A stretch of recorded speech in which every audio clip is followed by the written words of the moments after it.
Hey guys, how's it going? Okie dokie, so that was Do Re Mi by Nirvana. I've had this one requested on several occasions, so I thought it was probably about time I did it for you. It's not a difficult song to play at all, even though I do get the feeling that while I was playing it, I wasn't being quite as percussive enough as I could have been. You know, in the demo version that Kurt did, where he's like playing it on his bed, I think, he's almost being like the drum kit as well as the guitar at the same time, because you know he's like playing it on his own kind of thing. So I suppose he's doing the percussive sort of like dead notes to you know, just keep the beat, I suppose. The only difficult part about it is the tuning, which is kind of an odd one really. It's directly in between half a step down and a whole step down. It's like literally in the middle of those two. I had a bit of fun trying to find it, but yeah, that's where it was, because I started off half a step down and I was like, nope, that's not right. So I went a whole step down and I was like, nope, that's not right either. So I was like, kind of like trying to find it, like in between those two, and it's pretty much directly in between. Not 100%, but it's like around that area kind of thing. Yeah, this is the first song I've ever seen in that tuning, so that's kind of strange, I guess. Interesting as well. There could be loads of songs that are in that tuning, but this is the first time I've come across it, so yeah. The first place I heard this song was on Sliver, The Best of the Box, which is basically just a compilation of like, you know, home recordings and demo versions and stuff like that. Do Re Mi is track number 20, and I think from what Courtney Love has said in interviews in the past, it was recorded on their bed, and it was one of the last songs he ever kind of wrote, I guess, other than, you know, You're Right, which is an epic song. Yeah, it's such a sad song, Do Re Mi. It's like, I was kind of listening to it. I mean, I heard it years ago, sort of thing, but like, I was kind of listening to it recently, and I was like, man, this is really sad. Like, it sounds really, you know, like tragic almost. Obviously, a lot of Nirvana's music is, you know, kind of in the direction of sadness and anger and all that kind of thing. But yeah, this one especially, like, you know, he sounds really, you know, depressed and upset kind of thing. So yeah, I suppose it just sort of shows where his mind was at the time, I guess, because it was very close to the end of his life. So yeah, it's kind of a bummer song, but it is fun to play, and I really like the chords and, like, you know, the progression of it and everything. And it's got an interesting, I think it's Mixolydian, like, you know, sort of breakdown part, I suppose you could call it. Yeah. So like I said, I had a lot of fun with this one. I did it in one take as well, which is kind of cool. You know, I'm kind of proud of that, I guess. Like I said, it's not a particularly difficult song, but to get, like, you know, the timing right and everything, it was fun. I enjoyed it. Yeah, like I said, I don't know if I got it 100% right, but it's definitely close enough. I mean, in the actual recording itself, Kurt messes up like several times. You know, there's like bits where he kind of like doesn't quite get to the E chord, like, you know, to start the verse riff again and stuff like that. That happens a couple of times, I think.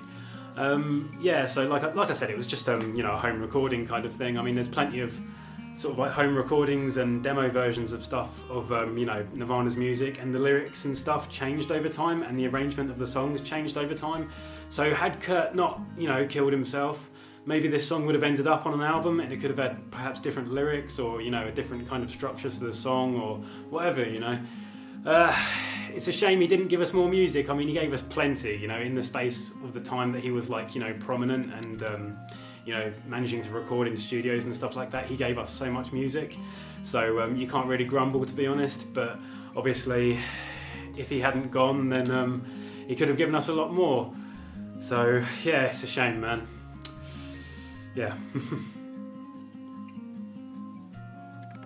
So yeah, that's the end of the video. Hopefully you've enjoyed it. Hopefully it's been extremely helpful, because that is, of course, the reason why I do the videos in the first place, to like kind of help people out and try and teach people how to play the songs that I love so much personally.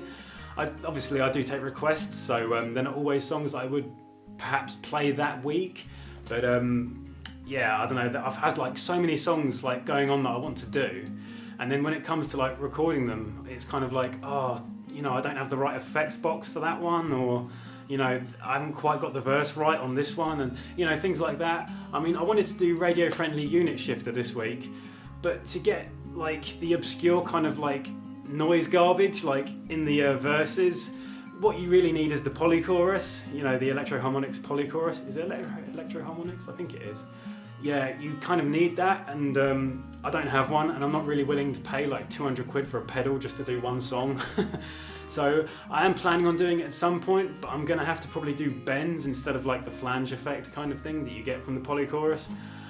So yeah, that's not going to be 100% accurate, but that's definitely a song I'm planning on doing in the future because I taught myself it the other week. So yeah, I will get round to that one at some point.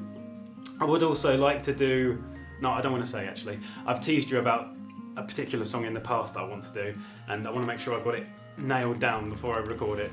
So yeah, other than that, there's not really much else to say. Of course, as always, hit like and subscribe because that is an awesome thing to do and it helps me out so much and sort of shows the love and, you know, how much you guys want me to do these videos and all that kind of business. So yeah, man, I don't even really know what else to say. I feel like I'm just saying the same bloody things at the end of these videos, but what else is there to say after I've, like, you know, played the song and explained the song? It's just like kind of like me trailing off into trying to find a way to end the video, I guess. Yeah, crazy. So yeah, take it easy, guys. Hopefully I shall see you in the next one, and I hope you enjoyed it. Peace. Yeah. I'm so strange. Bye.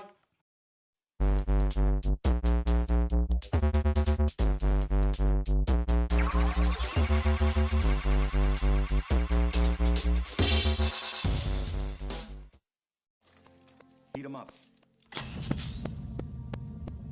Do,